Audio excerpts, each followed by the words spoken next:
বিনিয়োগের ক্ষেত্রে সব ধরনের বাধা দূর করার পাশাপাশি বৈশ্বিক অস্থিরতার মধ্যে ব্যবসা বাণিজ্যের পরিবেশ স্বাভাবিক রাখতে সহযোগিতার আশ্বাস দিয়েছেন প্রধানমন্ত্রী তারেক রহমান।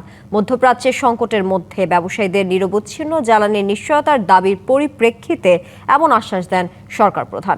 তেজগাঁওয়ের কার্যালয়ে দেশের শীর্ষ উদ্যোক্তা ও ব্যবসায়ীদের সাথে বৈঠকে নিত্য প্রয়োজনীয় পণ্যের মূল্য নিয়ন্ত্রণে রাখার নির্দেশনা দেন তারেক রহমান। প্রধানমন্ত্রী হিসেবে দায়িত্ব নেওয়ার পর প্রথমবারের মতো দেশের শীর্ষ উদ্যোক্তা ও ব্যবসায়ীদের সাথে বৈঠকে প্রধানমন্ত্রী তারেক রহমান শনিবার সকালে 11:30টায় তেজগাঁয়ের কার্যালয়ে প্রধানমন্ত্রীর সাথে এ বৈঠকে যোগ দেন প্রধানমন্ত্রীর উপদেষ্টা, অর্থ বাণিজ্য মন্ত্রীসহ বেসরকারি খাত অ্যাডভাইজারি কাউন্সিলের সদস্যরাও। চলমান বৈশ্বিক সংকটের প্রেক্ষিতে ব্যবসায়ী নেতাদের সাথে তারেক রহমানের এ বৈঠকে উঠে আসে জ্বালানি সংকট মোকাবেলা ও এমন পরিস্থিতিতে অর্থনৈতিক চালিকাশক্তি ঠিক রাখার মতো বিষয়গুলো। পরে আনুষ্ঠানিক সংবাদ সম্মেলনে বৈঠকের বিষয়বস্তু নিয়ে বিস্তারিত জানান অর্থমন্ত্রী।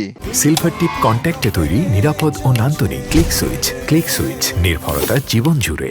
ব্যবসায়ীদের সাথে আলোচনা, ব্যবসায় তাদের সংকট কি তাদের সেটা জানতে চেয়েছেন প্রাইম মিনিস্টার, তাদের কাছ থেকে শুনতে চেয়েছেন যে cost of doing business, is of doing business, এগুলো তো অনেক সংকট তো আছে, তো উনি ওনাদের মুখ থেকে শুনতে চেয়েছিলেন। মন্ত্রী আরও জানান, জ্বালানি সংকটের কারণে অর্থনীতিতে চাপ সৃষ্টি হচ্ছে। এমন পরিস্থিতিতে ব্যবসায়ীদের কি ধরনের সহযোগিতা প্রয়োজন সে বিষয়ে শুনেছেন প্রধানমন্ত্রী। জ্বালানি সংকটের কারণে যে চাপ সৃষ্টি হচ্ছে অর্থনীতির উপরে, বাংলাদেশের উপরে সারা বিশ্বের সব দেশের উপর এই চাপটা সৃষ্টি হচ্ছে, এখান থেকে বের হওয়ার জন্য আমরা বাজেট সাপোর্টের সম্বন্ধে আলাপ হয়েছে এবং তারা সম্মত হয়েছে, তারা বাজেট সাপোর্ট দেবে। এদিকে দুপুরে এশিয়ান ইনফ্রাস্ট্রাকচার ইনভেস্টমেন্ট ব্যাংকের একটি প্রতিনিধি দলের সাথেও বৈঠক করেন প্রধানমন্ত্রী।